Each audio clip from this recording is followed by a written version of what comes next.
전분일을 실험적으로 구현하기 위해서는 현재 유럽 입자 물리학 연구소가 보유한 원형 가속기보다도 훨씬 더 큰 크기를 필요로 하게 되는데, 그 크기는 대략 태양계 전체를 감쌀 정도의 크기로 추정하며 그 기계에 투입되는 에너지의 양은 LHC를 가동하는 데 들어가는 에너지의 양의 무려 10의 19승배 정도로 추산됩니다. 다시 말해 영원히 불가능하다는 뜻이죠.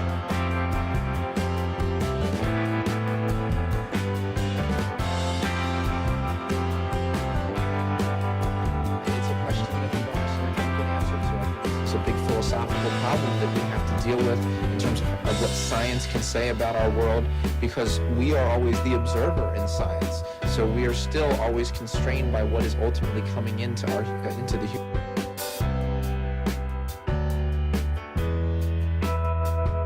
However, when we get down to a small scale, when we get down to, say, the level of atoms, a different set of laws take over. These are the quantum laws, quantum theory, quantum mechanics.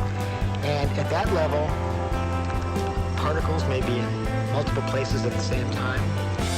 They may behave as waves smeared out spatially and temporally. They may be interconnected over great distances. They may be unified into one quantum state, into one state governed by one wave function. And the borderline, the threshold, the curtain between the quantum world and the classical world is really mysterious. It's called sometimes the collapse of the wave function, because the quantum world, everything is in superposition of multiple possibilities.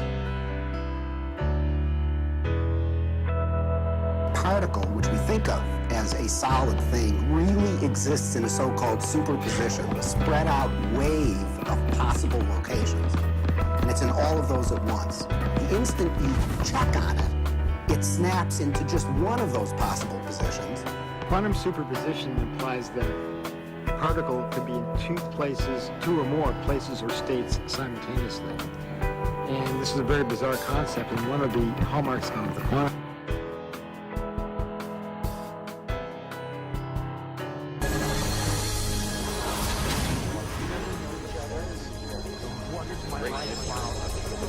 consciousness is related to something fundamental.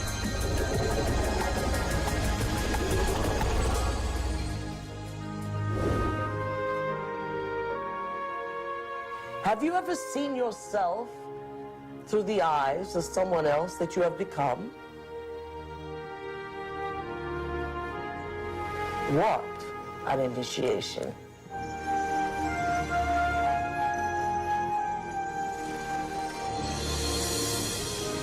Have you ever stopped for a moment and looked at yourself through the eyes of the ultimate observer?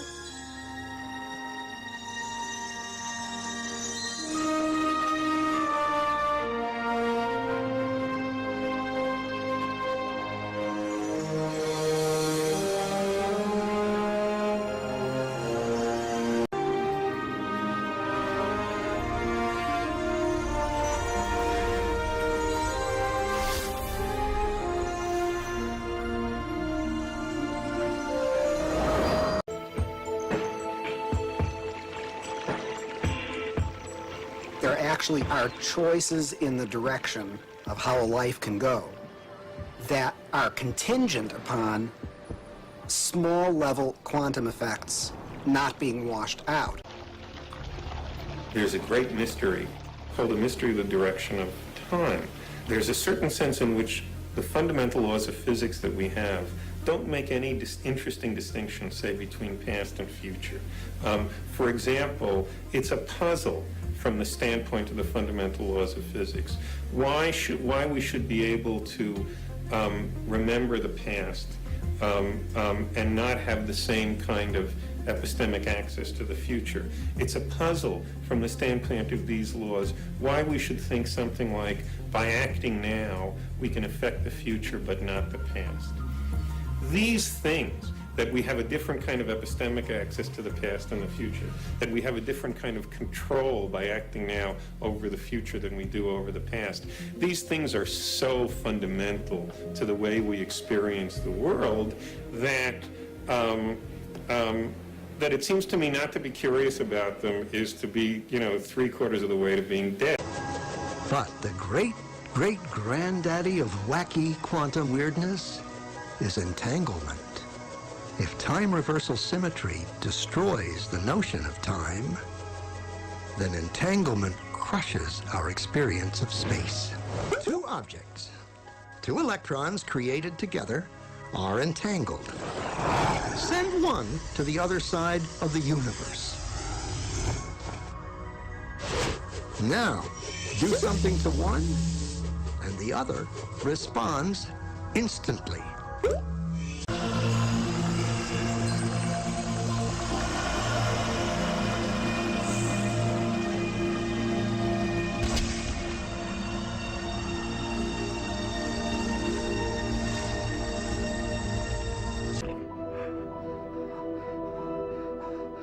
All of this is one little girl's bedroom, every moment.